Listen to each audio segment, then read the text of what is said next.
It's time to take a look at the all-new Polestar 3, a new electric vehicle here for you on Autogefühl with Thomas in 4K, full screen, full length. Let's go with this brother of the Volvo EX90, which will be kind of the 7-seater version of this one. And this one here thought to be a 5-seater version, but still a big, full-size SUV electric indeed. Here in the front, very impressive styling. Here you have this Thor's Hammer LED signature, and Thunder is the color, so yeah, everything with this Nordic scheme. And you can see here the wind or the air is being channeled right here. You can grab underneath here, and then it's going all the way across the hood. Aerodynamics, of course, very important, especially for electric vehicles, because when you think about motorway, Autobahn consumption, so above 100 kilometers or 60 miles an hour, 2/3 of the consumption is defined by the wind resistance. So even more important than for electric vehicles when they drive at significant speed indeed. You can also see this is like a smart zone sensor cluster, it says. So all the sensors are hidden behind here. Also here with the front camera, and you can also even get a LiDAR sensor for this one here. Let's take a look inside and the size. And the length is 4 meters 90 or 193 inches. That's about 14 centimeters or 5 inches shorter than the Volvo EX90, which just a little bit longer right here than for the 7-seater setup. Here the Polestar, they started as a performance brand for Volvo. Meanwhile, they are of course all electric. But the interesting thing is that this one here, the Polestar 3, will be less expensive than the Volvo EX90. It's also a very interesting proposition, right? Isn't it? All-wheel drive concept means one electric motor in the front, one electric motor in the rear. And you either get an acceleration figure of around 5 seconds, or here, with the performance pack, 4.7 seconds. Air suspension is standard, again with the performance pack.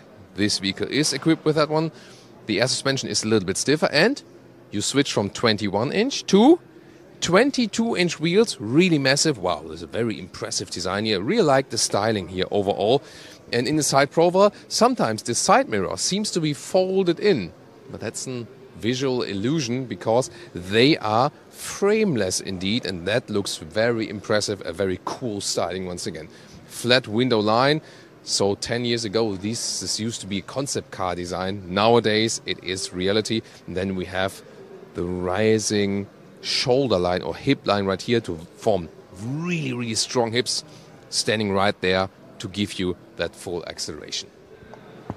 Even the rear windows, by the way, are acoustic windows, so for even better noise insulation than especially on higher speeds. And higher speeds, the top speed will be 210 kilometers an hour or 130 miles an hour. Here in the rear, wow, what a modern, cool design here with the light signature. And also when you look at it here from the top, it shines through. So I really like this modern tech styling here of the Polestar 3. Then you can see also then from this perspective, you know, rather simple, clean, maybe even a little bit bulky design. But overall, I think design-wise, got at least my approval. What about yours? Tell me in the comments what you think about this new design. Naming-wise, by the way, this is very interesting. Polestar 1, Polestar 2, Polestar 3. Is there any logic as for size or vehicle concept? Not really, because they rather follow a concept, you know, like Apple. iPhone 1, 2, 3, 4, 14. And they also go just further with the numbers, like a new version of their brand. So there won't be any logical order. They just say the new car is again like one number ahead. Yeah, Michelle just commented from behind the camera. So when's the Polestar 3S coming out, or the Polestar 3 Max or 3 Plus? Yeah.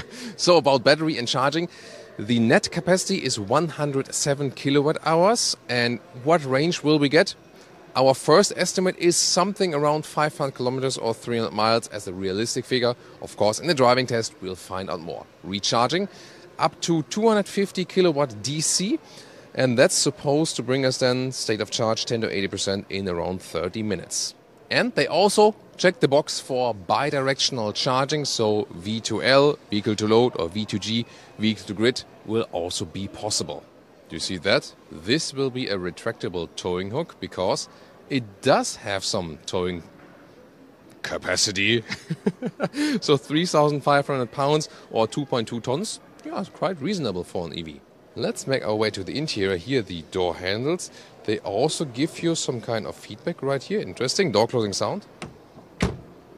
Sounds quite solid. And here, this is, a very early vehicle. There are hardly anyone's build left, but this seems so far quite good, also from the gaps and so on.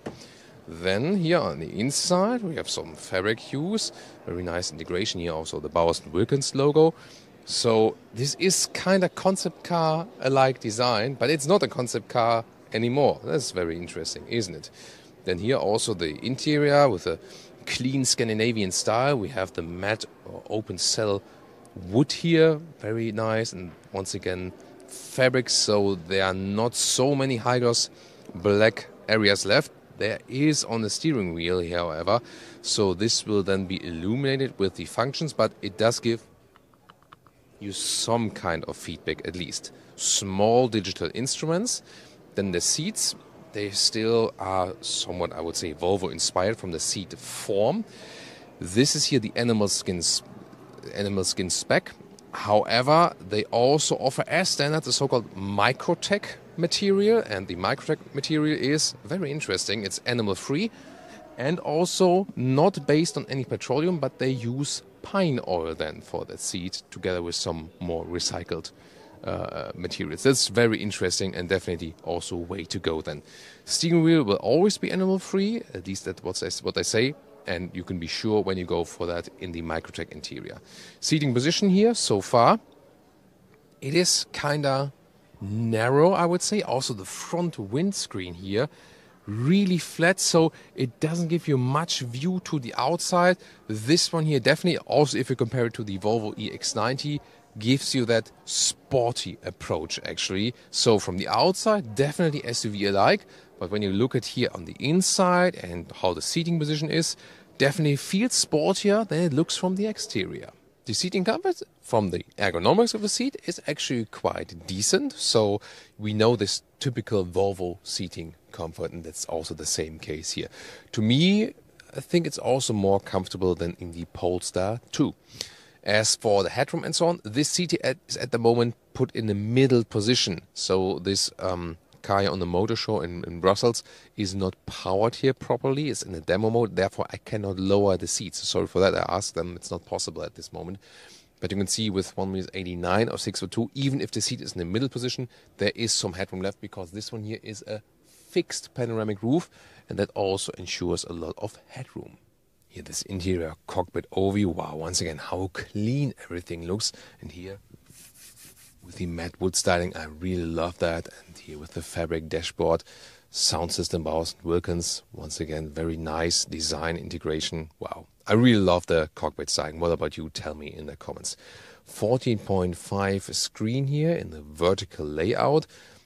As we know, with the Android Automotive integration, so a native Google Maps integration, we know that from the recent Volvo and Polestar models. You will also have a basic main menu right here. Once again, pick the Google Maps, and also, for example, Spotify integration.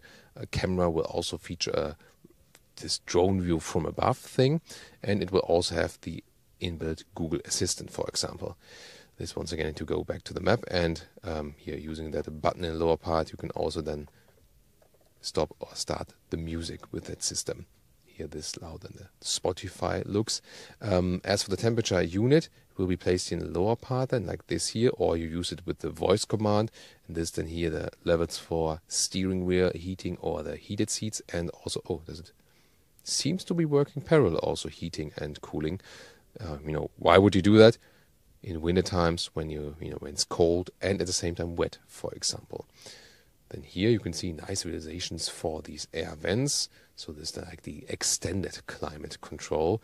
So yeah, this all seems actually pretty logic. Yes, I do like separate turning knobs for the climate unit, but yeah, people who leave it 22 degrees or 72 degrees Fahrenheit and auto probably won't care that much. And also interesting here, the Volvo or Polestar models, recent version with the Android Automotive system, they also have an inbuilt route guidance, which includes their charging stops. So the Google Maps system here then also just suggests like when and where to charge on the route. So indeed, all the EV factors, so to speak, they are ticking all the boxes here. lower middle console here in this flying design with more space here, and then you have another space right here with these rubber bands and 2 USB-C chargers. The glove box will be released from the touchscreen, and then it will go down here. It's not possible here at this moment. And on top of the middle console, yeah, this is a big high gloss black area. You will still have this one button here for the sound and also for start or stop and play. This one here then, the cup holders, also adaptive style. And then you have some more space underneath right here. And inductive charging is right here in the front. Rear seating looks promising, and also look at the middle tunnel, of course using that all-EV platform, so a flat bottom, that's of course way to go. Also at the inside of the doors and the rear, nice material use here on the top, again with fabric, so we don't have like a hard black plastic surface or something, so that's also cool. And let's see. As I said, the seat could not be changed in the front, but it was more or less okay from the length. So you can see here, there's also plenty of legroom left. You sit actually quite low in the rear here. See also from the angle of my legs. Wow, I mean, that gives you a lot of headroom then. So it's like, you know, this is Michael Jordan proof here in the rear indeed. But you feel a little bit lost because you sit really, really low there. But it's not uncomfortable at all. By the way, in the performance pack, you also get here these yellow seat belts as an additional contrast. That's quite cool. Middle seating then is actually decent because no middle tunnel. It's a little bit stiffer than on the outside, but you can easily drive this vehicle here with 5 tall adults. And in the middle part here, we can fold down this. And then we have pushing here for the cup holders. Other than that, there will also be seat heating available here via touch for the rear seats, and 2 more USB-C chargers. If you, by the way, wonder where this car is being built, so far in China, but by mid-2024 they will also introduce a manufacturing plant in the US in South Carolina. Did you wonder, by the way, since 1959, this is the introduction of seat belts, of these 3-point seat belts by Volvo. And Michelle also told me, yellow, yeah, did I say that? Yeah, it's rather orange. So, you know, with male or guys and colors, sometimes we struggle, you know. Trunk or boot with electric hatch and about 480 liters of space or 17 cubic feet. 90 liters or 3 cubic feet of that is underneath here. There is some space for a charging cable, but we cannot show that to you here today because they hide all the tech stuff. Is that guy watching? Are you still here? Yeah, but there's just, you know, some tech stuff underneath, so there will be place for charging cable.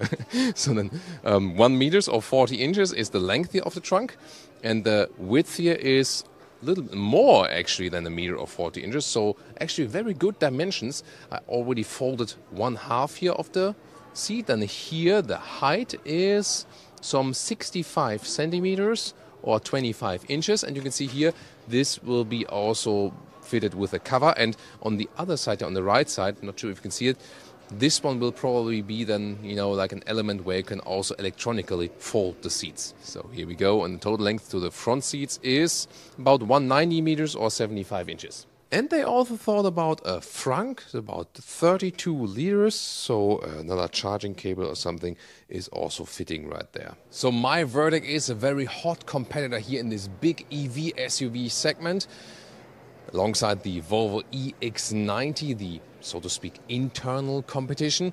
And we will keep you updated if you hit subscribe now, also soon with the driving review.